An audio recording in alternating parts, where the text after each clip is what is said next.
It's Friday night, and I'm heading home. Emily, my secretary and right-hand man, and I spent the day making decisions. We were both suffering from brain drain. Things were happening fast. We had new contracts, and production was in full swing.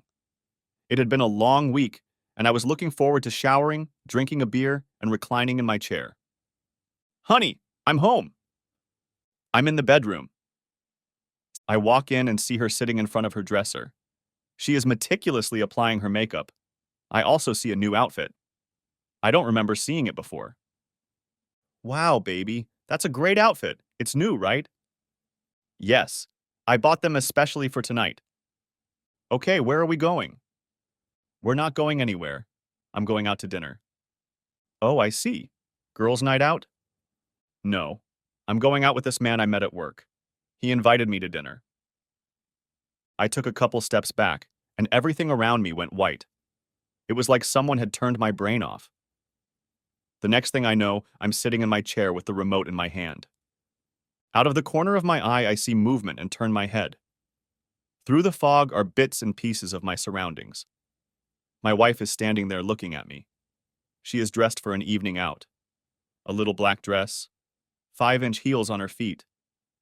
I just sit there and stare at her. I don't know how long I'll be. Don't wait up for me. I see her lips move, but the sound is not picked up by my brain. I don't know how long I sit like this before the fog starts to clear. Everything looks familiar, but the house seems empty. And then it hits me. My wife, who I've been with for over 20 years, has just walked out the door to have dinner with some guy. Without any discussion, just walked out. Did she really think I would be okay with that? Did she really think I would just sit at home and wait for her to come back? I don't remember saying anything to her. I feel a cold emptiness forming in my chest. It gradually gets bigger and bigger. Then I am overcome with anger and a rush of adrenaline. I hear screaming and realize it's me. My fists clench, ready to strike, but there is nothing to hit with. I realize it's a fight or flight response. I can't fight, so fleeing is my only option. Where I'm going. What I need to take with me. I need money and clothes. Where to? I'll figure out later. I find myself standing in the kitchen. Why am I here? I stand for a moment and then slowly take off my wedding ring. I set it down on the table. I think about leaving a note, but quickly dismiss the thought. This will say it all. I go to the garage and pull out 2 large suitcases and my Valpak. After packing everything I can think of, I go into the garage and stow it all in my car. I go to my office and gather all my paperwork, my laptop, and my phone charger. I push the garage door opener button and get out.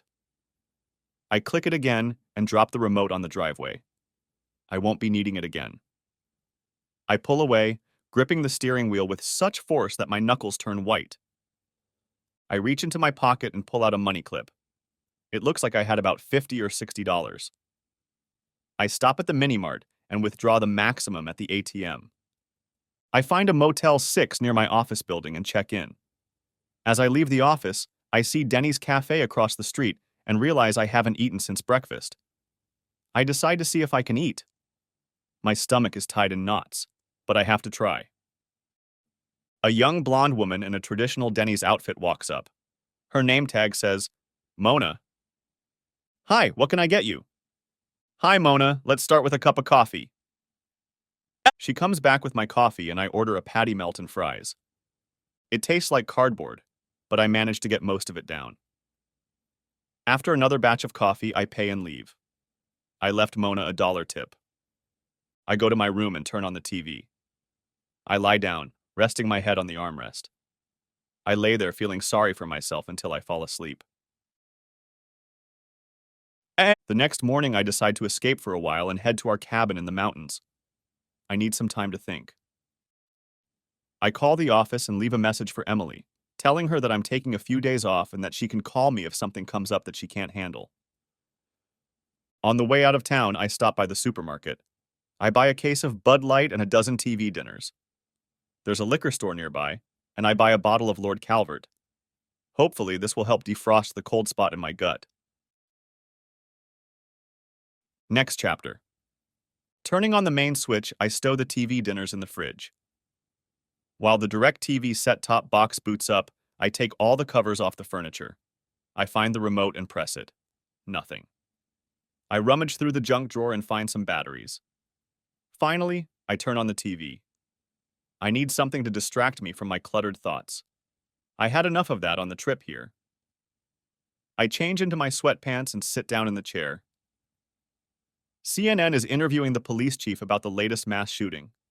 Fox News talking heads are freaking out about the FBI not pressing charges against Hillary over her emails, and MSNBC is interviewing relatives of those killed in the mass shooting.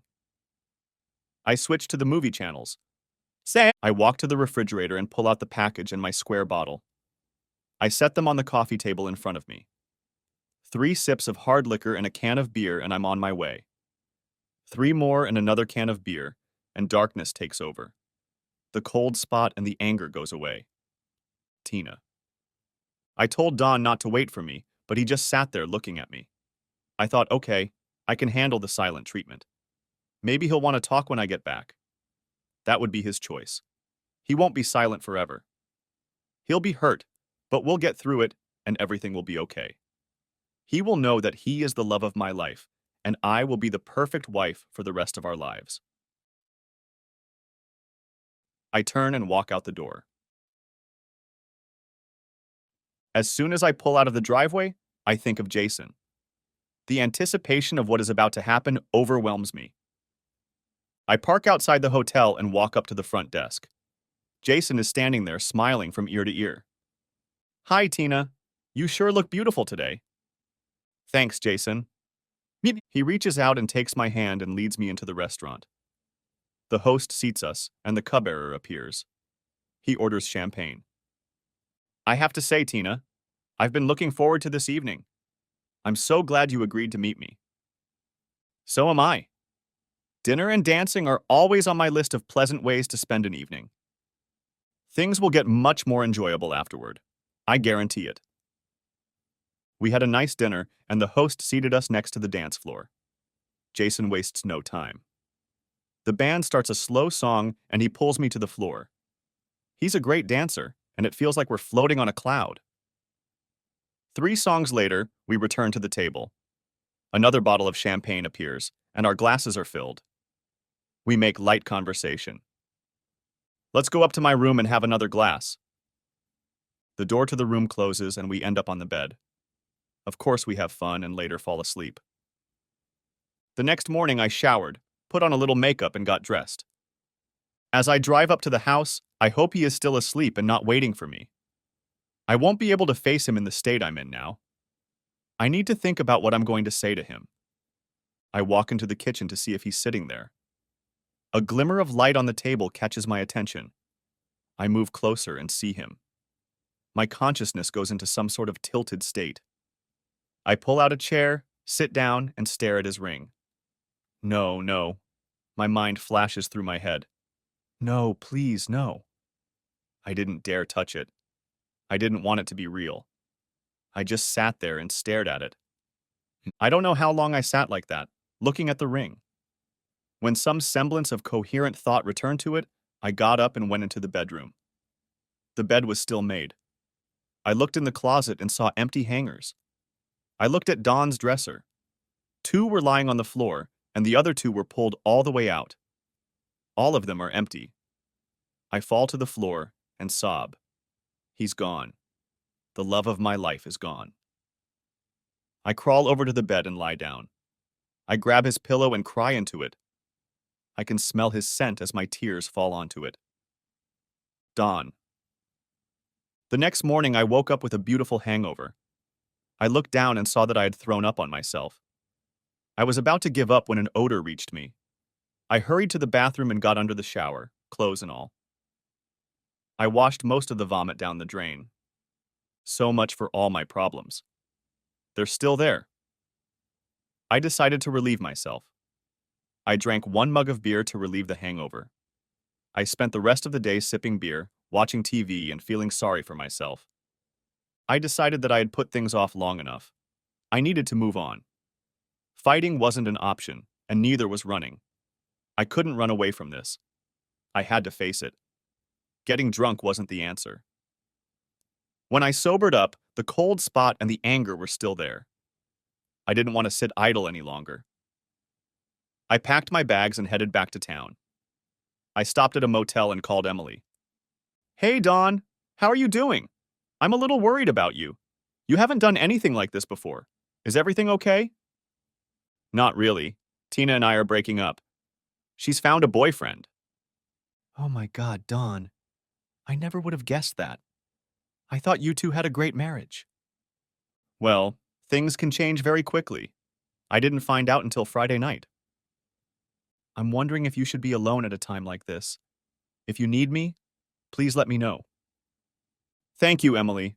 I'm past the self-pity stage. I'm at the Motel 6 on Main Street.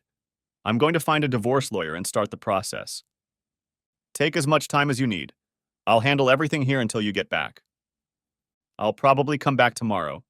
You can always call me on my cell phone. It'll be off, but I'll call you back. Goodbye, Dawn. Go easy on yourself. Don't worry, I'll be fine. I decided to call Amy and tell her everything. Hi, how's the best daddy in the world? Not so good, honey. Are you sitting up? Daddy, you're freaking me out. What's going on? I found out Friday night that your mom has a boyfriend. You're scaring me. She wouldn't do anything so stupid. I wish I had. She calmly announced that he'd asked her out to dinner, and the next thing I knew, she was out the door. You're all right. You must be in a lot of pain. I spent a couple days in the cabin. I don't feel sorry for myself anymore. Now it's just anger and resentment. I can't believe she did that to you. I will never speak to her again. It's unforgivable. Okay, stop. Listen to me. This is between your mom and me. She's still your mother, and if you abandon her over this, you'll lose your father too. I will cut you off so fast before you know what's happened. I'll cancel the lease on your car, cancel your credit cards, I won't pay your rent, and your tuition will be your responsibility. You will be on your own. Do you understand me? Dad, that was a terrible thing to do to you. Yes, but she did it to me, not you. You will be her only family after this. You won't take that away from her. You can be angry all you want, but it's nothing more than that. You will not punish her. Do we understand each other? Okay, Dad. I'm just so mad at her that I want to knock some sense into her. I understand. Chill out for a couple days and then call her. I know it'll be hard, but it's the best thing to do. I promise, Dad. You're right. It will be hard, but I'll do it. Thank you, sweetheart. And always remember that I love you and your mom. I love you too. Bye. Bye, Daddy. Next chapter. I contacted an attorney and began divorce proceedings. We discussed proposals and eventually came to a consensus. Tina would get the house, the cabin, and half of our personal savings account. He had me sign receipts disclaiming ownership of both properties. She would get no share in my company. It was a thriving business that was worth much more than both houses. We would both keep our cars, and she would keep her workplace health insurance. I filed the paperwork to pay the attorney fees. I left the filing and serving of the papers up to him. I wanted her to receive the paperwork at home if possible. For some reason, I didn't want to shit in her nest. I just wanted to leave. Tina. I pulled into my driveway and a woman stepped out of a car parked at the curb. Hello, are you Tina Wilson? Yes, what can I do for you? She handed me a manila envelope. You have been served. Have a good day. She turned, walked to her car, and drove away. It wasn't a surprise. I'd been expecting it. Without even opening it, I knew it was divorce papers. I was overcome with guilt, depression, and anger at my stupidity. I went to the kitchen and made my usual coffee. I sat looking at the envelope like a snake ready to strike. Should I hire a lawyer and fight it? Whether I could talk Dawn out of it. Depression took over and I gave up. My stupidity had ruined my marriage and I deserved everything I got. I opened the package and signed without reading anything. I sat with a cup of coffee in front of me and stared at nothing, thinking about how I had ruined my life. If only I hadn't listened to Jen tell us about Jason. She talked with rapt attention about how good she was. I thought about it over and over again, and the more I thought about it, the more I wanted it. My problem was Don, and the fact that I had to either cheat on him or just outright do it. After a week of thinking about it, I decided that I would just do it. Don would forgive me, and we would move on with our lives. I just knew he loved me enough to leave it alone and forgive me. The next morning, I pulled Jen aside. I asked her to invite Jason to have lunch with us so I could get to know him. She knew I was married, but reluctantly agreed. Sure enough, he was handsome and had a great personality. We went to lunch a few times and agreed to meet at the Hilton that Friday. It was the fateful day my marriage fell apart. I sat and went over my failed plan in my head. As I analyzed it, I realized it was so flawed that it would never work. I had to be the stupidest woman on the planet. The first flaw was convincing myself that we would get through this and he would forgive me. The worst flaw was that I didn't think of the worst-case scenario. It never occurred to me that he would just leave me. When I saw his ring on the table, I knew he would never forgive me. We would never be together again. I walked slowly to the bedroom, lay down and cried. Don. Over the next few weeks, I had a lot of problems because of the anger, hurt, and sadness I was holding in. I had trouble sleeping, rarely woke up with the morning wood, didn't want to eat, and it was affecting my work. Emily brought this to my attention. Eventually, I gave in to her requests and found a therapist. I started seeing her twice a week. One day, Emily walked into my office with a wide smile on her face. I suspected it was one of her attempts to cheer up the boss a little. Okay, what's with the wide smile? Well, I've been thinking. You're going to be a bachelor in a few months, and there are plenty of single girls around looking for a successful guy like you. You should buy a gym membership and get fit. Yeah, that's just what I need. Out of the frying pan and into the fire. You don't know it yet, but Mother Nature won't let you quit so easily. Your time will come sooner than you expect. You think so, don't you? Yes. I've noticed that some of the single women here have started dressing a little differently than they used to. You'd be a great piece of jewelry. I guess I'll have to publish a memo about the boss being off limits. You know I'm not going to dip my pen in the company ink. Yeah, but we've all got unmarried girlfriends who'd love to get their hands on you. Okay, try to find a gym nearby and sign me up. I'll probably need a trainer too. I agreed, just to stay out of her way. I knew she had my best interests at heart. She walked out the door, shaking her fists. Tina. I definitely wasn't expecting this, but I knew it was coming. The dreaded phone call from Amy. I prayed she wouldn't leave me. I had lost my husband and I was afraid I would lose her too. I had just gotten home from work and then my cell phone beeped. I hesitated, then looked up. Sure enough, it was her. I took a deep breath and pressed the answer button. His voice was full of tension, and we got to talking. She told me that she had promised her father not to abandon or punish me. Mostly, she wanted to know how I was holding up. I assured her that I was doing fine, but I was depressed. I had just made the biggest mistake of my life. Her parting remark told me how she felt. I'm so mad at you for hurting Daddy. How I wish I could have been there to slap you. Goodbye, Mom. She never called me Mom. She always called me Mom. Tears dripped down the phone as I pressed the end call button. For a while, I sat there thanking God that she was still in my life. When we spoke a second time, she started urging me to seek professional help.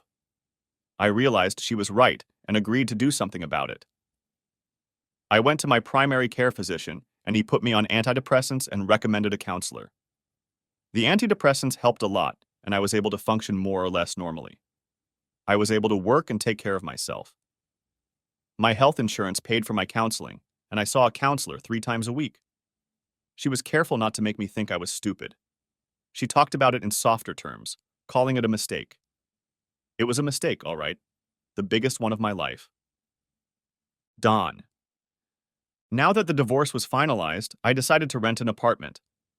I found one a few blocks from my business and signed a month-to-month lease. They wanted to sign a lease, but I threatened to leave and they agreed. I went shopping and bought all the essentials for bachelorhood. I didn't buy top ramen or Campbell's soup. That was enough for me in college. I stocked up on the occasional sandwich, bowl of cereal, and some other liquid. I mostly ate out of the house. Between counseling, working out at the gym, and work, I stayed pretty busy. A few evenings later, I was sitting around watching TV and playing on the computer. I spent quite a bit of time on a poker site I found, playing for play money. I found that I could multitask while playing poker and watching TV. A rumor got around the gym that I was getting a divorce and a few ladies started flirting. I didn't encourage them because I didn't want to hurt anyone's feelings. I never took them up on their offers. I just wasn't ready yet. A not-so-surprising thing was happening at work. Every few days, a phone number would show up on my desk with a little note. I didn't know who they were coming from, the coworkers or their girlfriends. I would just send them to the trash can. I think Emily was behind most of them, but it was the old-fashioned. Don't ask, don't tell. I noticed one thing that Emily brought to my attention. Some of the ladies at work wore shorter skirts, and I saw a lot more cleavage. I was being looked at with wide smiles. It was good for my ego, but I stayed away from my female coworkers. Tina. The time after signing the divorce papers went better than I expected, until I started my period. To put it mildly, I panicked. Just when I thought I could get my life together, it happened.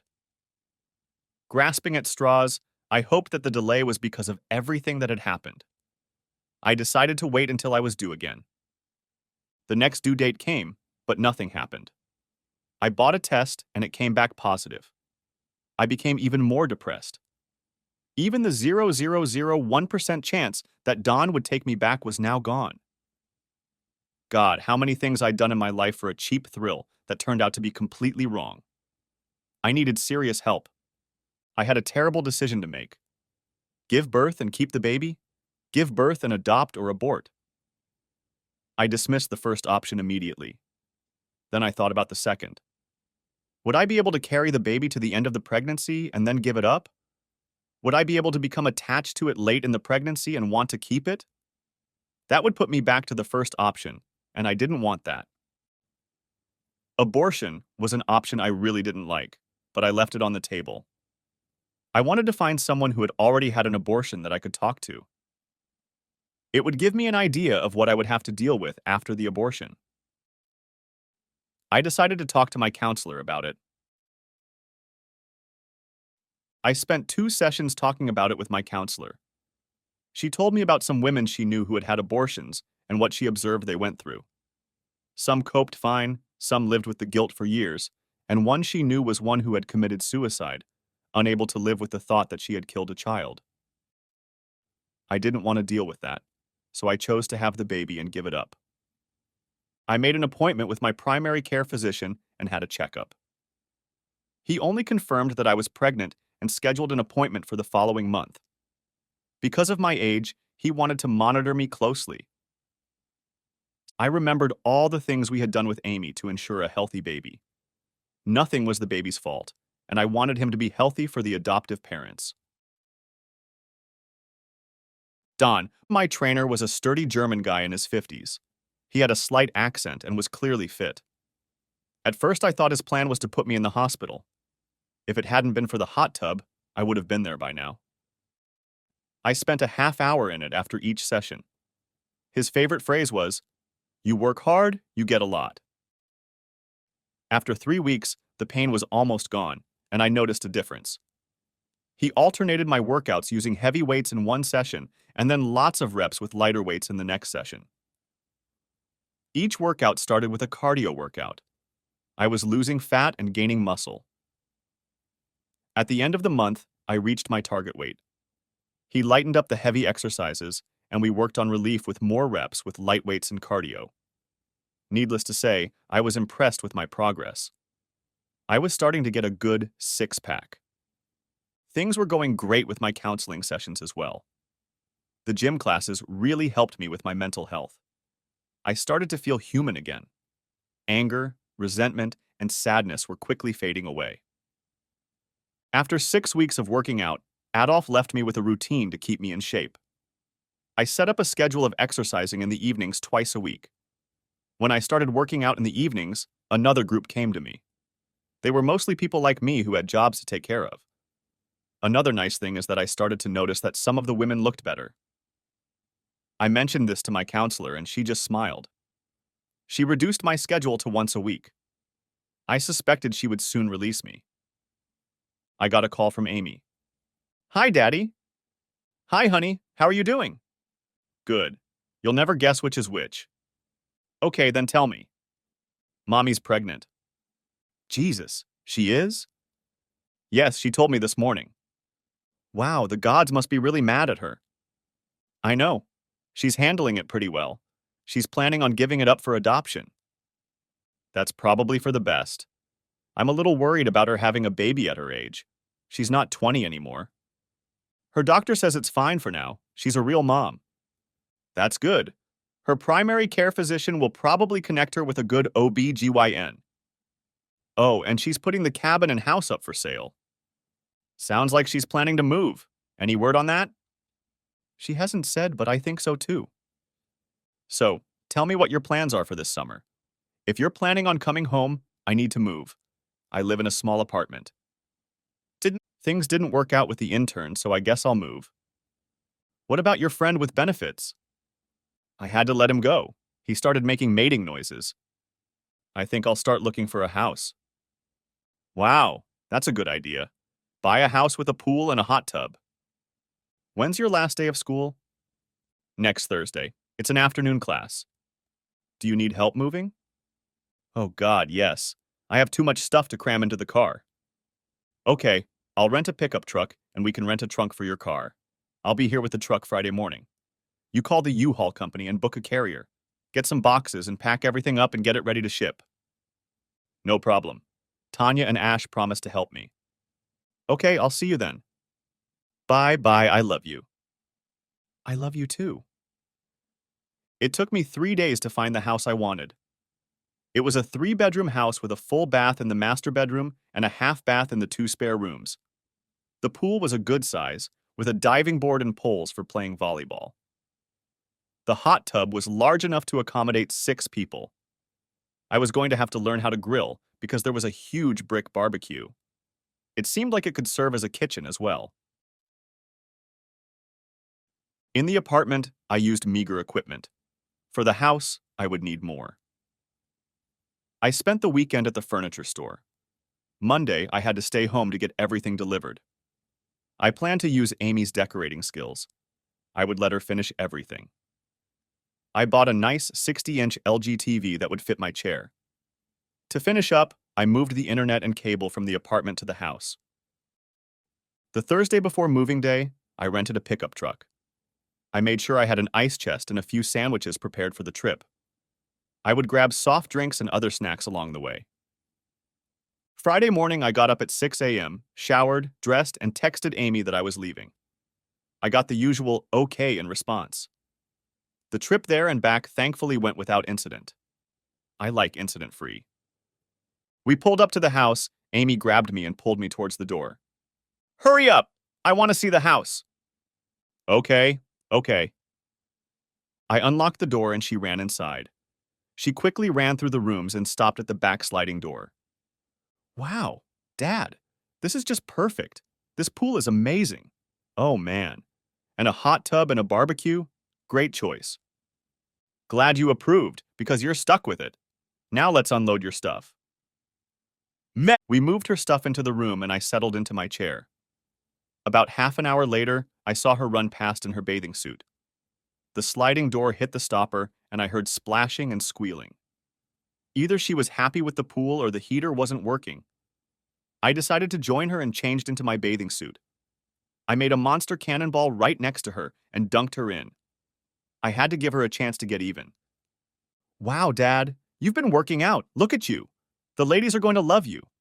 Hey, everybody, look at my dad. He's so handsome. Come and get him. Okay, calm down. The neighbors will call the police. Do you have a girlfriend yet? Not yet. I'm still a little skittish. I understand, Dad. Your time will come. Speaking of hot tubs, let's give it a try. She giggled. Apparently, she realized she needed to change the subject. I turned on the jets and we both climbed in. Do you have any plans for the summer? Not really. I was going to call some old friends, maybe hang out with them. You already called your mom. She'll want to see you. I already did. She wants me to go out to dinner tomorrow night.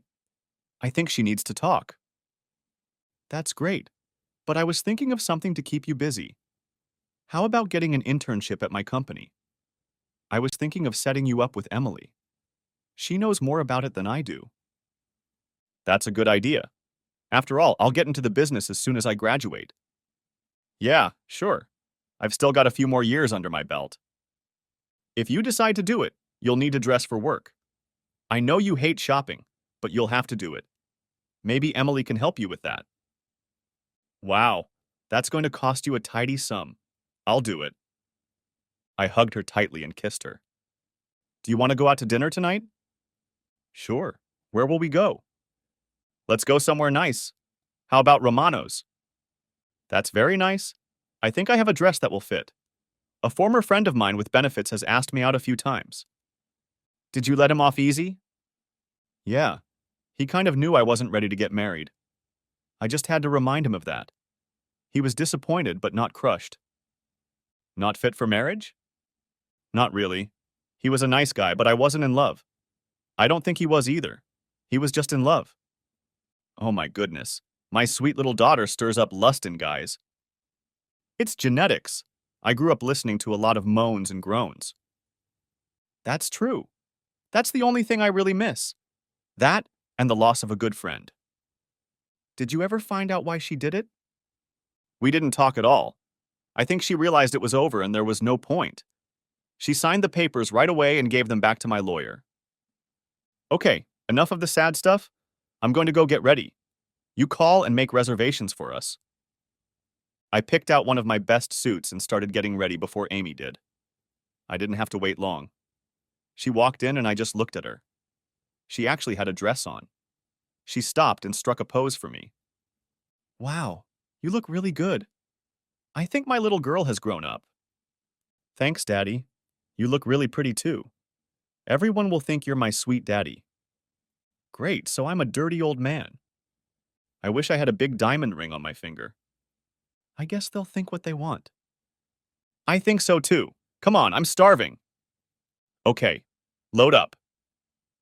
We pulled into the parking lot, and the young man walked to Amy's door to help her out.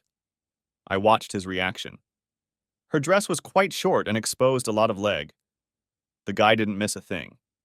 I think she even gave him a little luck. I had to chuckle. I handed the owner my black Visa, and he took us to a table. He sat Amy down, and I noticed he checked out her cleavage. I couldn't blame the guy. She showed enough to get his attention. How about a bottle of Dom? Perfect, honey. I almost choked, and she laughed. You're a bad girl. I'm sorry, honey. I couldn't resist. I'm playing your trophy wife. I just shook my head and looked at the menu. Wow, honey. I can see the bandstand. We can dance later. Sure, why not? I still remember a few of the moves. I still remember how to tango. I know it's your favorite. We finished dinner just as the band started to warm up. Next chapter. I put Amy in charge of decorating the house. We needed a lot more than I'd bought. She took my credit card and got to work. The furniture delivery started, and gradually everything fell into place. She did a great job and we settled into the house. She took over running the house, cooking and cleaning. I knew she would make a great wife to some lucky man. One Monday morning, Emily followed me to my office. She set up my schedule for me and the department heads came in for a morning meeting. Emily carefully took notes on her notepad, asking questions as she went along. The meeting ended and I asked her a question. Edda, I've been talking to Amy and I want her to come in and familiarize herself with our work. Would you mind taking her under your wing and showing her around? Sure, but is it just for one day or for the whole summer? Well, I was thinking of doing it for the summer. If you don't agree, I'll think of another way. Sounds like she's serious. I think she is. She said she doesn't have any other plans yet. She's still a whole year away from getting her degree, and I thought a little on-the-job training might help. I don't see any problem. Bring her here and she can get her feet wet. Great. I don't want her in the pool all summer. Don't worry, I'll keep her busy. First things first, I want you to take her shopping. She doesn't have any business clothes, but I don't want her dressed so that all the guys here are hitting on her. Ha! Then I'll dress her in a burqa. She's a beautiful woman. They'll stare no matter what. I could put up a memo. Don't molest my daughter. Just stop it. I'll handle the clothes. She'll deal with the guys on her own. Okay, she's in your capable hands. I'll call her. We can start tonight. You're in charge until I get back. I handed her the company credit card. Let the accounting department handle it. She walked out the door waving her fist. Yes, shopping. I got home in the evening, and as soon as I walked in the door, the smell of food wafted over me. Hi, honey, I'm home.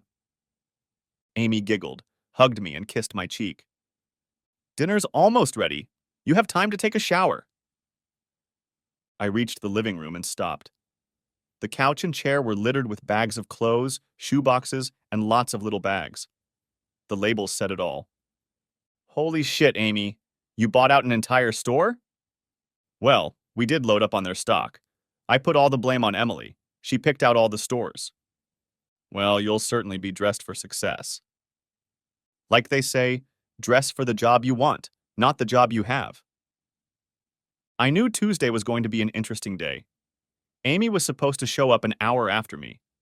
She was in the bathroom putting on makeup when I got ready to leave. I knocked on the door. She came out and I had to grin. She was only wearing part of her makeup.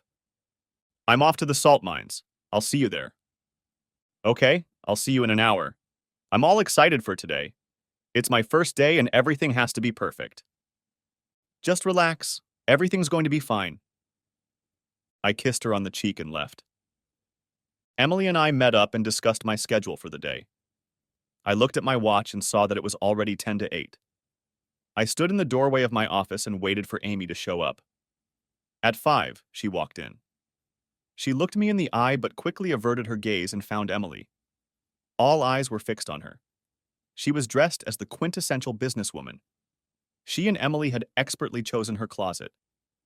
The other women sat a little straighter and touched their hair to make sure it was perfect. Before the situation got out of hand, Emily walked her around the room and introduced her as the new intern. The tension returned to normal. I had to chuckle. No one knew she was my daughter. I wanted it to stay that way for as long as possible. I went back to my office and pounced on the inevitable pile of papers. Next chapter. On Friday, I called Emily into my office. Okay, get in here. How's she doing? No whitewashing. Pretty good for a third-year business student. She's absorbing everything like a sponge and asking good questions. I'm impressed. Excuse me while I make my dad proud. Emily walked out, giggling to herself. I pulled up the file with the specs for the wind machine company we had just acquired. They wanted us to build the drive mechanisms for their giant machines. Emily called me over the intercom. Janet is here, Dawn. Okay, send her over. Janet is in sales for a company that supplies us with metal billets. She took good care of us since we were one of her biggest customers. We used her products in production, testing, and prototypes. Janet, come on in. It's good to see you again. Hi, Dawn. Just came by to see how things are going. We went through all the orders for the last 2 weeks. She wanted to know if there had been any problems. I assured her that everything was fine. Then I remembered what Amy had said to me the night we danced. I needed a girl. Janet was a pretty redhead. Shortly after she got our account, I noticed she was a little flirty. I decided to make a move. I had known her long enough to realize that we could share business and pleasure. Her company was the perfect supplier for us, and there was no danger of them losing our account. Well, we've got the business sorted out. What are you going to do tonight at dinner? I haven't any definite plans. Do you have anything in mind? We both smiled. She knew. Where are you staying? I'm at the Holiday Inn. Okay, let's meet there, say around 6. I'll even buy you a drink. Wow, how can I turn down a free dinner? I sent Amy a text. No dinner, taking your advice. Her response was okay, with a big smiley face. A little after 5, Emily walked into my office. I've already built up my energy for the weekend. Is there anything you need to do before I leave? Nothing that I can think of. Have a good weekend. She smiled understandingly and said, You too. No secrets around here, huh? Not many. She turned and walked out. I went to what I call my cubbyhole. It's a half bath with a small closet. I keep spare clothes in there, just for times like this. I took a quick shower, shaved, and got dressed. I thought about rubbing one on, but decided to save it for Janet. If I didn't get laid tonight, it would be my own fault. I suspected she knew from the grapevine that I was getting a divorce. At the last minute, I checked my desk and headed out. I got to the Hilton 15 minutes before 6. I took a seat at the bar, ordered a square bottle of rocks, and waited. I saw her walk in and my eyes got big. She was wearing a lime green halter top. The skirt was short, flared, reaching to about mid-thigh. The dress was accompanied by sheer shorts and green shoes. In a word, she was hot. As she stepped closer, I stood up. Holy shit, Janet, you look amazing. Clearly better than in your work clothes. Thanks, Dawn. I thought you'd like it. She took my hand and we headed into the dining room. The host seated us, and I held out my Visa card to him. Write down the bill, please. Very good, sir. Your server will be right with you. Thank you. Well, Dawn, everything is already known about you. Word? Yes. Word is you're getting a divorce and working out at the gym. Is that all? There's more, but I can give away my source. Huh. I already know your source, but I won't give her away either. The server appeared, and we discussed the menu. She agreed that a bottle of Dom would be just right. We placed our order, and the cupbearer poured our drinks. I raised my glass and said, I've heard that champagne makes women's clothes fall off. Is that true? Would you like to know a little secret? Sure, tell me. I promise not to tell. You don't need champagne with me. I've wanted you since I first saw you. I knew you were married, so I didn't make a move. Now I can't wait to see how all that time in the gym has gone for you. Can you keep it under control until we eat? I skipped lunch today. I've waited that long. Another hour doesn't matter. Do you mind if I ask, why aren't you married? There must be a bunch of guys after you. I was married when I started in sales. I traveled so much that my old man started flirting with me. I didn't want to quit my job, so we split up. I didn't want to try again and have it happen all over again, so I stayed single. I understand. That's what ended my marriage, except I wasn't on the road. I never found out, but she must have found something she wasn't getting at home. I think your marriage was harder to get over than mine. It was hard. I was treated by a psychiatrist for a long time. Thank goodness it's all behind me now. She was good and put my thoughts in order. The waiter appeared with the food and the conversation ended.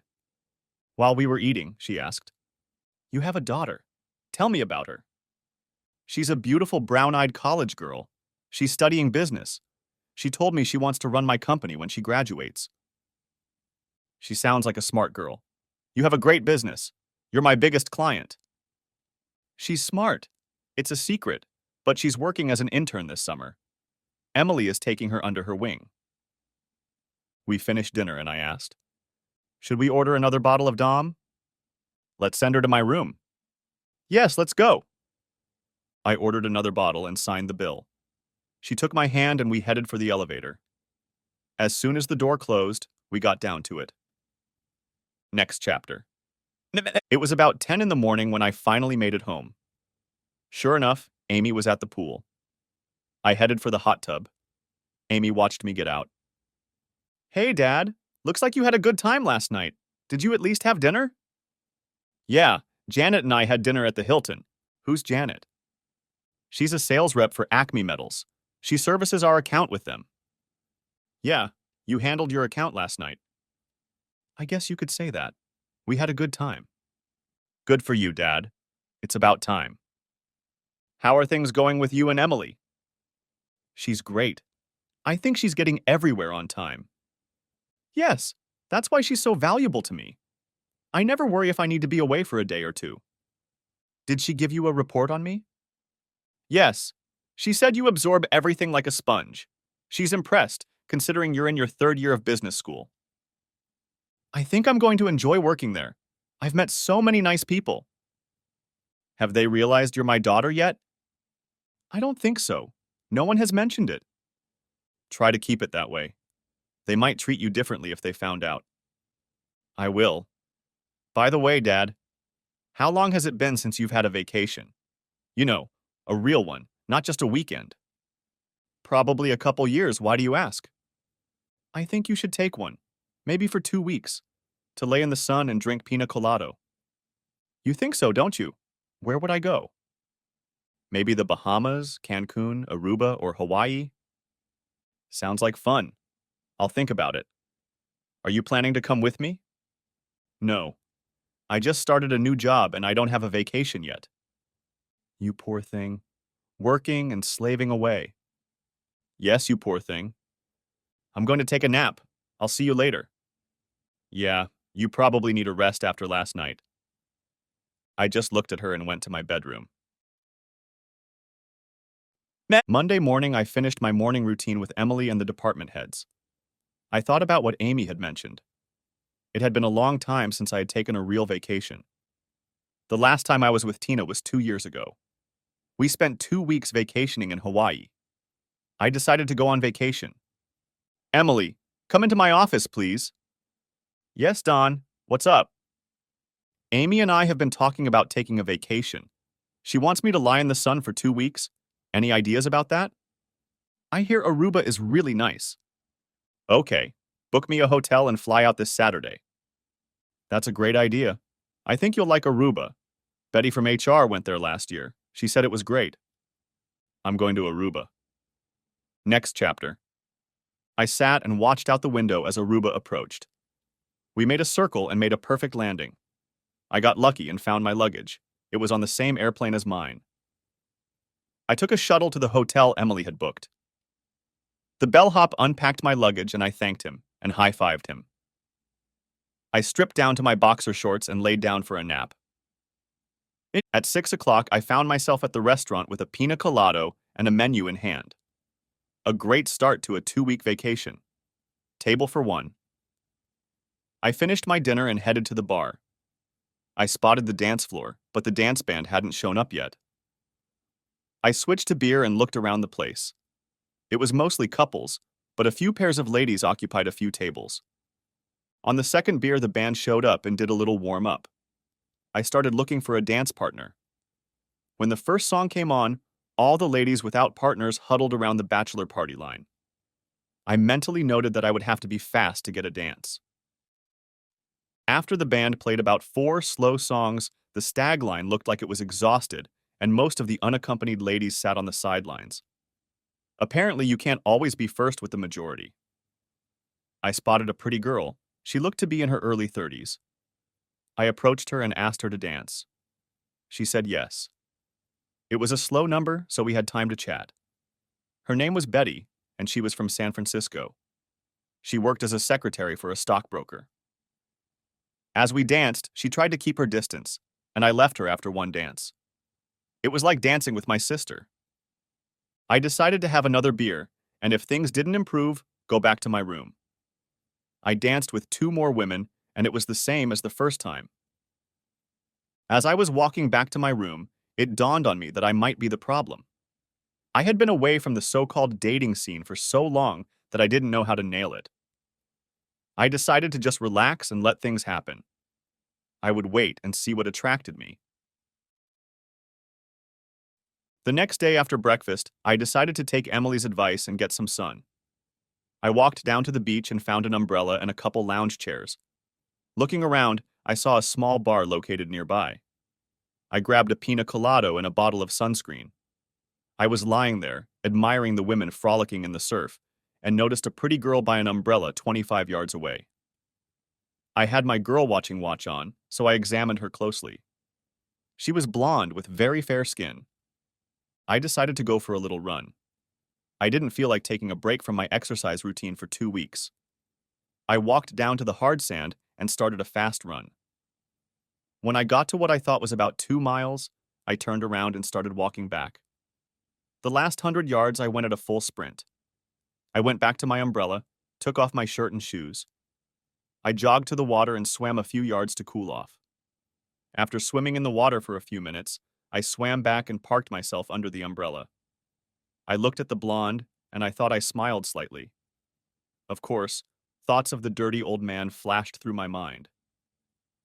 I slathered on some sunscreen and lay in the sun. I quickly got hot, so I pulled myself together and went back to the room.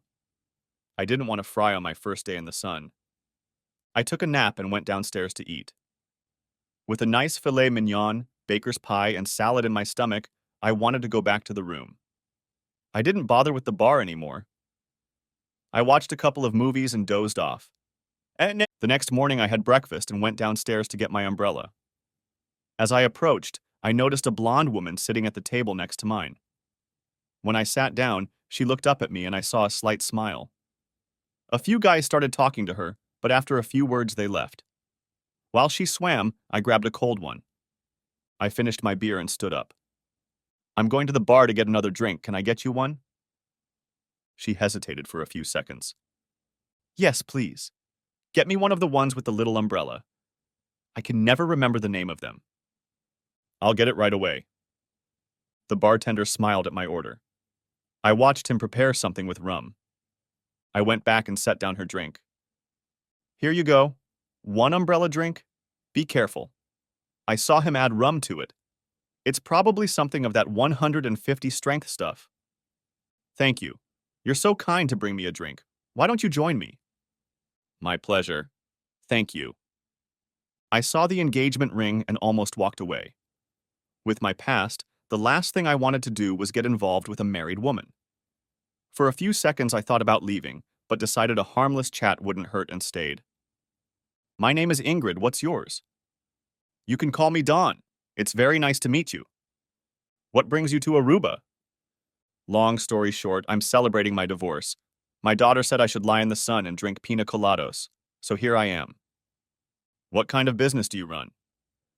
"I own a robot manufacturing company. We make high-speed robots, milling machines, CNC machines, and 3D printers." "Robots like R2-D2? I grinned. "No, they're used in manufacturing." "Sounds interesting." "Tell me what brings you here." "I see a wedding ring, but I don't see a husband." "We're vacationing separately. He's in Italy for 2 weeks. We live in Minnesota, and I like to come here because of the warm climate." I was quickly interested. "Separate vacations. That sounds interesting. Do you do that often?" "Usually once a year. Sven goes to Italy. He likes chubby women with hairy legs." "I don't know if I can take it. I got divorced because of an unfaithful wife. I guess I'm just a regular old-fashioned guy. One woman at a time." "It's not for everyone, I'm sure." "What about you? What kind of men do you like?" "I don't know you well enough to tell you that. Maybe later I will." "Did you mention your daughter?" "Yes, it was definitely a change of subject. We weren't going to go there yet." "My daughter, Amy. She's in college right now, just finished her junior year. 1 more year to go." "What's she studying?" "She's studying business. She says she wants to run my company when she graduates from college." "To continue the family business, huh?" "That's her plan." "What do you and your husband do?" "He's an investment broker. He likes to play with other people's money." "And you? Do you work?" "No, I just spent his money." I had to laugh. "I've been thinking. Maybe we could meet for dinner and dance a little tonight. I've been told I'm a pretty good dancer." "I like that idea. How about 7?" "Great. Okay, I'll see you then. I feel myself starting to doze off. This tropical sun is pulling all the fire out of me." "Thanks for the drink. I'll see you at 7." I showed up at the restaurant about 15 minutes early. I slipped the owner a 20 and told him I was going to meet the most beautiful blonde on the planet, and that after we ate, we wanted a table near the dance floor. He smiled, and my 20 disappeared. When she walked in, a lot of the conversation stopped and looks went out for her. Several guys received hard elbow blows to the ribs from their wives. I stood up and she put her arms around me. The owner pulled out a chair and sat her down. I slipped him my credit card and managed to get to my chair without falling over. I looked at her and all I could say was, "Wow." She giggled. "You look ravishing today." "Thanks, Don. That's always nice to hear." The cub bearer came over and I ordered a bottle of Dom. "Oh my champagne, excellent choice." We discussed the menu and settled on prime rib for both of us. I wasn't sure, but figured champagne went well with any meal. We sipped and chatted until our food arrived. As we ate, the conversation lengthened. We finished and I signaled to the host. He took us to a table and removed the reserved sign. I ordered another bottle of Dom. While we waited for the champagne, I asked Ingrid if she liked to tango. She only smiled. When the cub bearer brought our bottle, I handed him a 20 and told him to give it to the group leader and ask for a tango. We took a sip each, and I pulled her to the floor. I had always considered myself a pretty good dancer. I wondered how good Ingrid was. I soon found out. The first dance was slow and she moved into my arms. "Now will you answer my question?" "Which one?" "I asked you what kind of man you like for a change." "Oh yes, I remember." "I like a man with dark hair, a little gray in his sideburns, and a strong jaw. He has to be tall enough for me to wear my 5-inch heels." The orchestra began to dance the tango I had requested. We moved back and forth, picking up the rhythm. I was putting my best foot forward, and she didn't miss a step. The song ended, and I led her back to the table. "I don't want to waste any more of my vacation. Let's go to my room." The doors closed, and we were alone. The next morning, we decided to take an excursion. There, we were informed that the tour shuttle leaves every hour. We signed up. It turned out that we couldn't tour the entire island. Almost everything was on the southwest side, so we went up and back down. All in all, an hour was wasted. Back at the counter, we asked what tourist activities they offered. We opted for a snorkeling expedition. This turned out to be a much better experience. We learned that the Southern Caribbean is home to many beautiful tropical fish. We soon learned that most of the tourist activity is nightlife. We did get a good massage and learned how bad we were at golf. We started hitting the nightclubs at the various hotels. They say time flies fast when you're having fun. And they were right. The next morning, I went with her to the airport. We checked her luggage and found a Starbucks with small tables. We sat on opposite sides and I held her hand.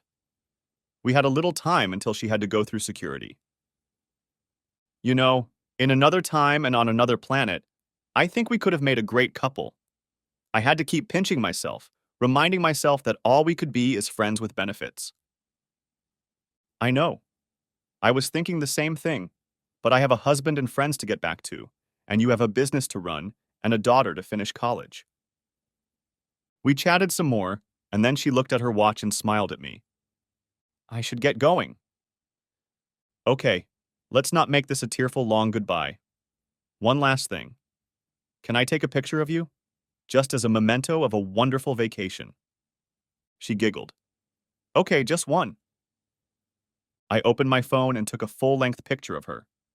Thank you. I'm happy now. You have my number. If you're ever in the area, give me a call and we can at least have lunch. Who knows? I get out to the coast every now and then. Goodbye, Ingrid. I had a wonderful time. You're an amazing woman and you're very lucky to have a husband. Goodbye, Don. Good luck to you in the future. Remember, there is one out there that is meant just for you. Don't stop looking. Another quick kiss, and I turned and walked away. It was the hardest thing I'd ever done in my life. A few tears ran down my cheeks as I walked back to catch a cab. On the way to the hotel, I thought about how there was no reason for me to stay here anymore. I knew I wouldn't find a woman who could compare to Ingrid in the remaining 2 days. I decided to leave the next morning. Next chapter. We landed in Dallas, and I boarded a flight to Los Angeles. When I got to LA, I had about an hour to wait for the Southwest flight to San Diego, so I called Emily to meet me when I arrived. I didn't want to call Amy and reveal her secret. Emily started questioning me about what had happened. I told her that I had to hurry to get through security, and I would give her all the details when she picked me up. There was a long line at security, but I made it to my flight. Emily met me at the airport, and of course she had 1,000 questions. She tried to ask them all while we waited for my luggage. Of course, my luggage ended up getting lost. On the way home, I briefly told her about my trip.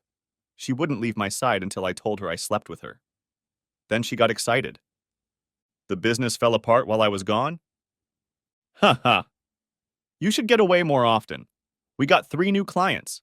They want to reconfigure their production lines. The engineers are already there, getting all the specs ready. Great. You know I trust you a lot. They have a printer that does in-house. They finally got the cement mix right. The contractor is testing it now. He likes it a lot so far. It cuts construction time in half.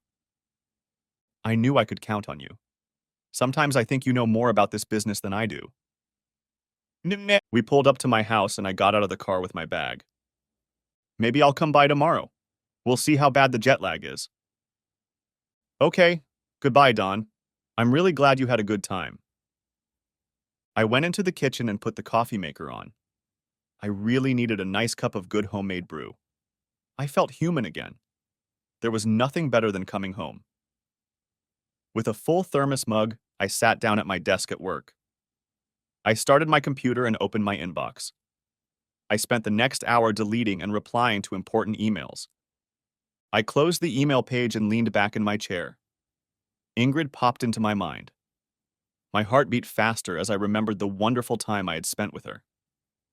I opened the picture I had on my phone and just stared at it. Thoughts were running through my mind.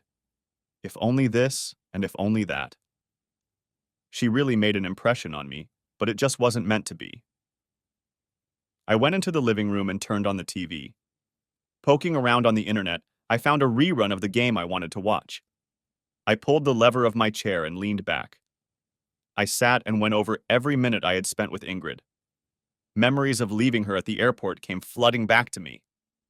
I knew I had to let her go. I'd never see her again, except in my mind. I must have dozed off because I woke up in surprise when I heard the garage door open. Amy was home. I got up just as she entered the room.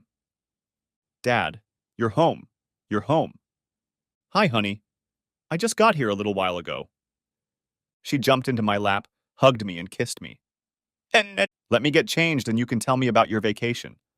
I want to know all the details. Okay, I'll pour you some coffee. It's only an hour away. Okay, I'll be right back. I poured her coffee and leaned back in my chair. I knew what she wanted to know. It would probably be her second or third question. She returned, dressed in her usual t-shirt and shorts. Okay, tell me everything. Why don't you just ask questions and I'll do my best to answer them? Okay, did you stay in a nice hotel? It was very nice. It was the Marriott Aruba. Emily picked it out. I think it was 5-star. Did you meet anyone special? Yes, I met someone special. What's her name? Her name is Ingrid. She's from somewhere in Minnesota. She was beautiful. I bet she was blonde. Probably Norwegian. I think so. Her husband's name was Sven. Married? You got involved with a married woman? It's not what you think. She's married, but they're vacationing separately. Oh my. Swinger, huh? I don't know about that. I didn't ask and she didn't tell me. I think it was more of an annual thing. She said he liked the chubby, hairy legs of Italians. Ooh, hairy legs. So gross. You. Yeah, I agree. Maybe hairy pits too. Someone like that would be the complete opposite of Ingrid. I'd like to meet her, but it'll probably never happen. I doubt that either. She seemed happily married. Do you have a picture of her? I opened my phone and held it out to her. Here it is. Wow, Dad, she's really beautiful. You're really lucky. She fiddled with the picture, examining it. She could have been a movie star. Okay, enough about that. What are we having for dinner? How about pizza and a nice red wine? Sounds good. Call.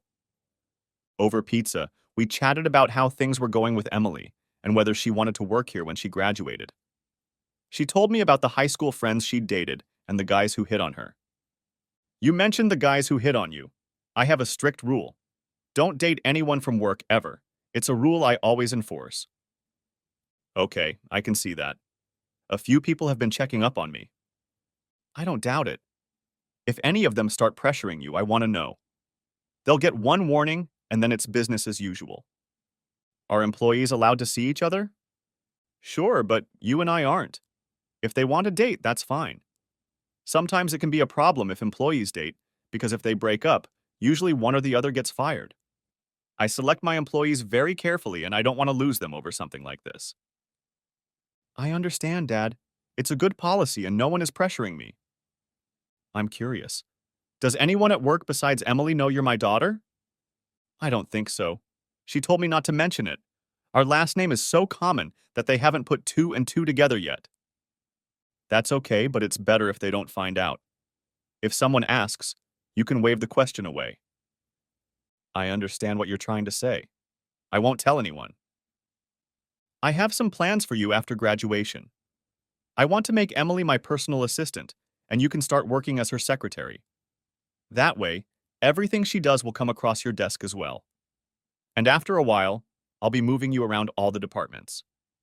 It might turn up some people's noses, but they'll be able to put up with it.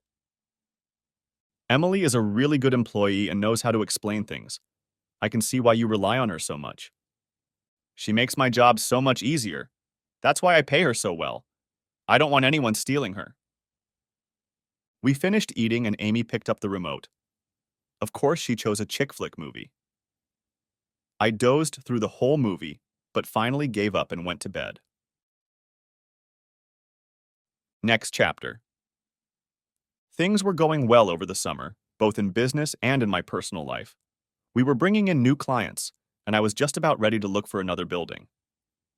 Emily wanted to hold off because a few clients were due to fall off in September. I took her advice. Things were working out for Amy. She really liked working for me. Emily had nothing but praise for her. She met a friend of a friend of a friend, and he became her friend with benefits. I met him, and he seemed like a nice guy, but I could see that he was not the right mister for her. I guess my dream of grandchildren will have to wait until after high school. My life was going about as well as one could expect from a single guy. Janet came to visit me every 2 weeks, and we had Friday night get-togethers. Things went smoothly for about 4 weeks, and then she started canceling several times. I saw her change. She became emotionally distant. I think she fell in love with me and had to let it go. By mid-August, things were back to normal. I was fine with that because I picked up a couple buddies at the gym. At the end of August, Amy had to go back to school. I helped her move all of her stuff except for the work suits she and Emily had bought. She shared an apartment with Ash and Tanya, two of her buddies. It took me a while to get used to living alone again. I missed my little simpering Amy. I started spending more time at work and at the gym to pass the time. I heard about Tina from Amy. She rented out both the cabin and the house. I knew she would be leaving soon. Her pregnancy was going well, despite her age. The information from Amy about her mother was slowly fading away. I knew Amy was in touch with her, but she was talking less and less about her to me. That was fine with me. One day in November, I drove by Tina's house and saw that the realtor's in process sign was gone. I guessed she had closed. I wondered if she would call me when she was going out of town. Turns out she didn't. Amy told me she moved to Seattle at the end of September. I never heard a word from her. She probably didn't want me to see her with her potbelly. After the move, Amy never mentioned her again. Next chapter. In late March, I sat at my desk, buried in papers. My cell phone buzzed. I looked at the caller ID and almost peed my pants. I took a deep breath and pressed the answer button. Ingrid, is that really you? Hi, Dawn. Yes, it's me. This is a pleasant surprise. What's going on? Well, I'm at the Los Angeles airport, waiting for my luggage. I see. What brings you to Los Angeles? Let's call it the destination of my decision. I don't understand. This is where I have to make my decision. I'm calling you to see if you're involved with someone. If so, I'm going to Hawaii. If not, then I'd like to come to you. I think I understand. Why don't you put Hawaii on hold, go down to the Southwest Airlines terminal and get your ticket? I'll be waiting for you and meet you at the airport. Okay, as soon as I get my luggage. I'm really looking forward to seeing you. I can't believe this is happening. I didn't expect to ever hear from you again. Me neither, and we have a lot to talk about. Yes, we have a lot to talk about. Now hurry up and get on the plane. I'll be waiting for you. Bye, Dawn. Bye, Ingrid. I pressed the end call button and let out a battle whoop. Emily ran into my office. Dawn, there's nothing wrong with you. What was that? You're not going to believe this. Do you remember that girl I met in Aruba? I think I do. Her name was Ingrid? Yes, and she's on her way to San Diego right now. She just called me. Things are getting interesting around her. I guess we won't see each other for a few days. Right. I let you know. We haven't talked much on the phone. As soon as I find out, you'll know. From the look of you, you might as well head home. You'll be of no use for the rest of the day. All right, please call Southwest Airlines and book Ingrid Jorgensen on a flight from Los Angeles to here. Okay, now get out of here. I'll take care of the paperwork on your desk. I grabbed my coat and hurried toward the exit. Of course, I started thinking about all the possibilities involving Ingrid. Everything was swirling around in my head. I managed to get home without killing anyone. Emily texted me the flight number and arrival time. I swept through the house, packing up my things, and started the vacuum cleaner. All the dirty dishes went into the dishwasher. I checked the hot tub to make sure the water was hot. Dirty clothes went into the washer, and I put clean linens on the bed. I changed into my casual clothes and left the house. On the way out, I hit a traffic jam near exit 125. I thought to hell with it, drove on the side of the road and took that exit. When I got onto Interstate 94, I was struggling to keep my speed up, so I took a few deep breaths to calm down. I got to the airport and parked at the curb. A security guard came up and made me move into the parking lot. As I drove to the parking lot, I wondered if his parents were married. I found her standing by the baggage carousel. I walked up behind her. Hey, baby girl, want some candy?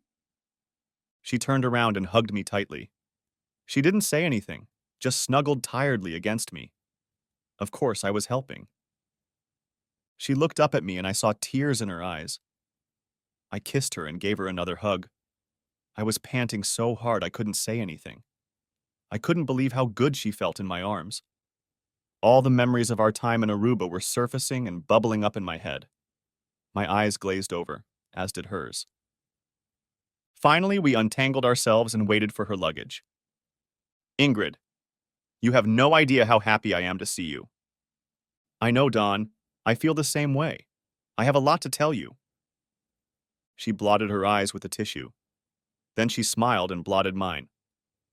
Wait until we get in the car. You do the talking and I'll drive. She clutched lethally at my arm, and we headed to my car. I loaded all my stuff and left the cart standing. I drove out of the airport, and she began her story. Okay, here's the thing. I went home and visited the doctor. It was one of our rules before we started vacationing separately. Sven called and said he wanted to stay another week. My antenna immediately went up. I knew something bad was going on. He didn't say why he was staying. He just said he'd explain everything when he got home. 5 days later, he came home and said he wanted a divorce. He had met someone and fell in love.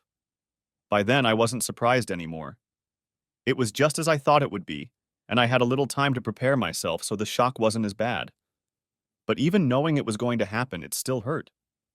He told me that he brought her with him, and she would be staying at the hotel until we got things settled. We settled the details and his lawyer filed papers with the court. He moved into the hotel with his woman, and I stayed in the apartment until it was over. When it was over, he admitted that he had been flying here 3 or 4 times a year for the last 2 years. I had no indication that he was cheating on our agreement. He bought out my share of the condominium, and I moved into a small apartment to plan my future. The first thing I thought of was you, but I had to wait a while before I got over him. I didn't want to take on some of my misery and possibly bring it down on you. When I was sure I was ready, I flew to Los Angeles and called you. I don't mean to pry, but financially you've been doing okay? Actually, things were better than okay. You see, Sven had an amazing ability to pick out good investments. He was like a psychic. He'd leave his personal laptop at home, so I'd get a little peek at what he was doing. At first, I just invested small amounts through another broker. As time went on, I invested larger and larger amounts. When the amount reached $100,000, I realized that I would be paying a lot of taxes on the profits. I went online and created an offshore corporation. I transferred my entire portfolio there. A few of my investments didn't work out, but on average I was doing well. When we divorced, my fortune was $1.2 million. Sven didn't know about my trades. It was my fun little secret that I kept from him. Turns out he was worth a lot more than that, and his money was offshore too. We sorted out the assets we had in the States like a court would. Our offshore stuff we put into one pile and divided it up. I ended up with a little over $3 million. So all in all, I did pretty good. We're doing a kind of confession thing here. You want to know a little more about my breakup? I know there's a lot I didn't tell you in Aruba. It's not hard for me to tell you. It's a story now. It's up to you if you want to know. I don't need to know. It's just like you said. It's all history now. Okay, but there's something I want you to know. When I left you at the airport that day, it was all I could do to hold myself together.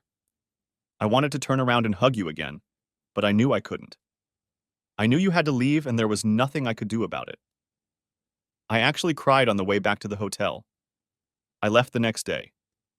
It took a while, but I had to accept that I would never see you again. I guess my reminders that we were just friends with benefits weren't convincing enough. It took a while, but I managed to hide the memories in a special place in my heart. I knew I had to move on. When you called, it all came back.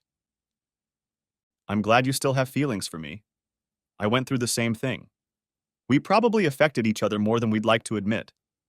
In fact, realizing that you might be around helped me get over the breakup with Sven. You had a big impact on Amy, too. I showed her a picture of you. She thought you could be a movie star. Yes, in my dreams.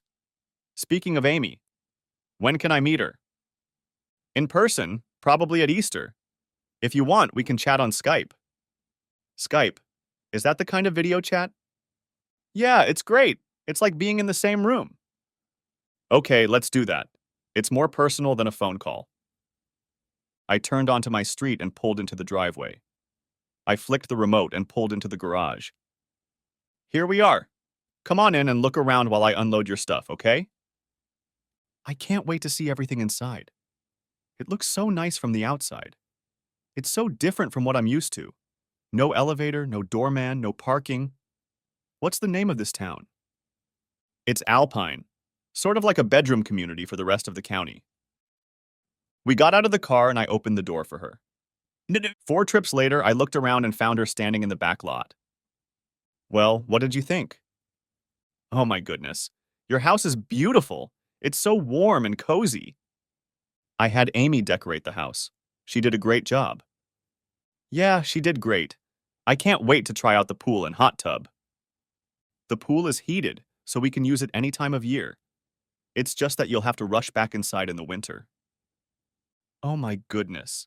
This is heaven. Whoever came up with this was a genius. I could stay here forever. Let's go see if Amy's around. It's time for her to meet you in person. We went into my office and I started up my computer. Ingrid stood next to me and watched me. I started up Skype and set up my webcam. I sent Amy a message. Skype. She replied with her usual, okay. A few minutes later, her face appeared on my monitor. She set up the webcam and sat back down. Hi, my favorite daddy. What's going on? Hi, sweetie. I have a little surprise for you.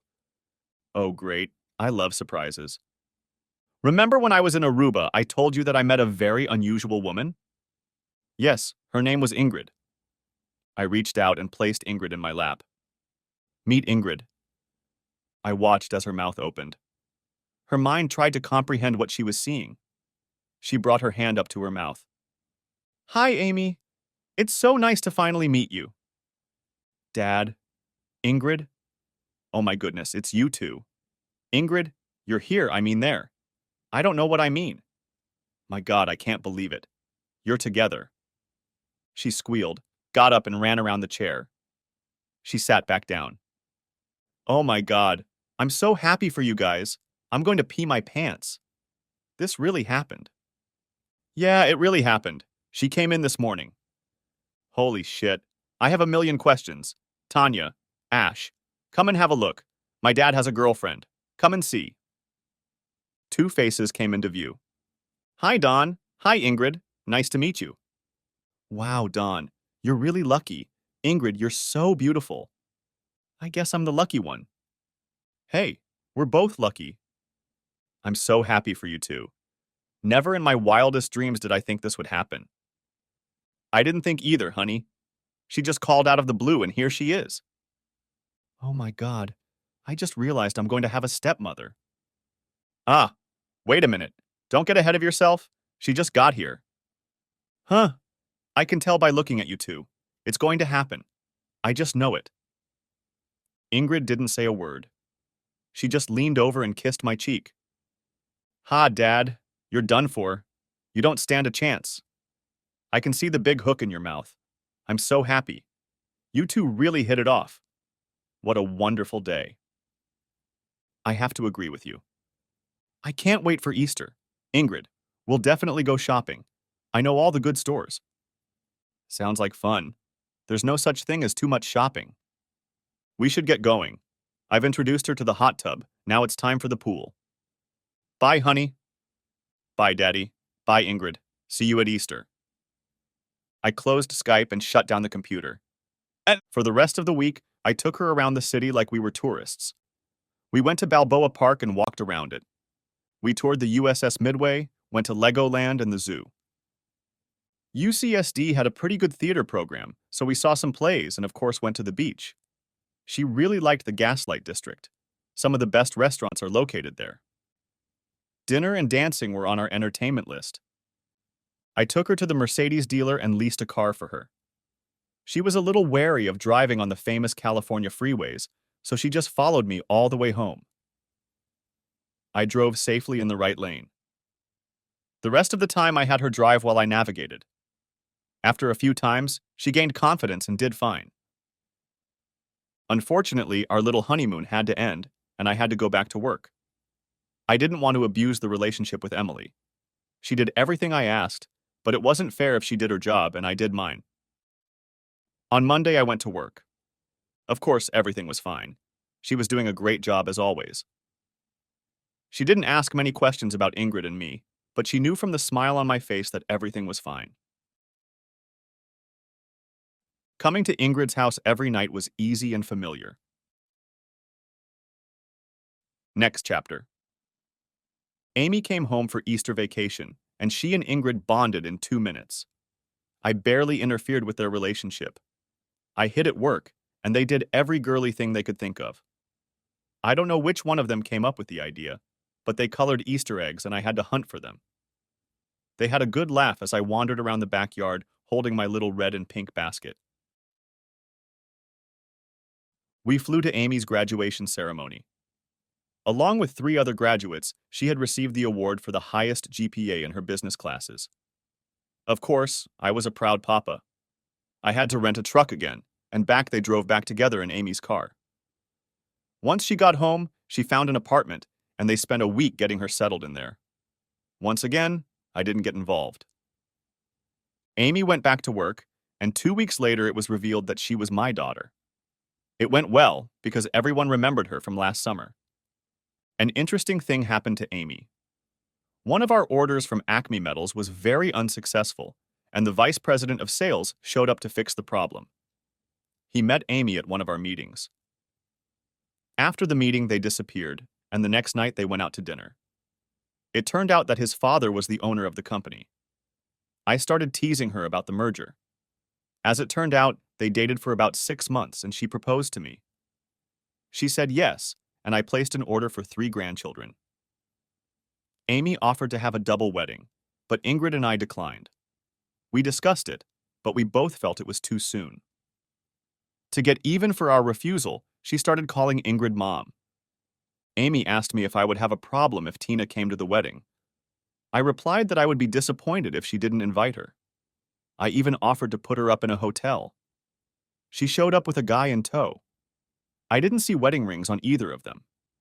If Tina was having a hard time being around Ingrid and me, it didn't show. Just before the wedding, Tina introduced him to me. I shook his hand and we chatted for a while. In one form or another, he worked in the medical supplies industry. I had no problem meeting Tina. It was water that went under the bridge and headed for the ocean. I walked Amy down the aisle and handed her to Sam. He looked a little pale as they recited the vows, but he managed not to pass out. Ingrid had done everything she could for the reception. There was live music, a huge amount of food, and an open bar. The newlyweds stayed for a long time, and we danced all the dances. And yes, I danced with Tina. We talked about how happy we were for Amy. No old wounds opened up. I got the feeling that she had gotten over it too. Ingrid and I, Sam's mom and dad, Tina and her date sat at the same table. I was pleased with the way the evening had turned out. Nothing had happened to ruin it for Amy and Sam. The end. Thanks for watching. I hope you enjoyed it. So subscribe to my channel and watch the next video.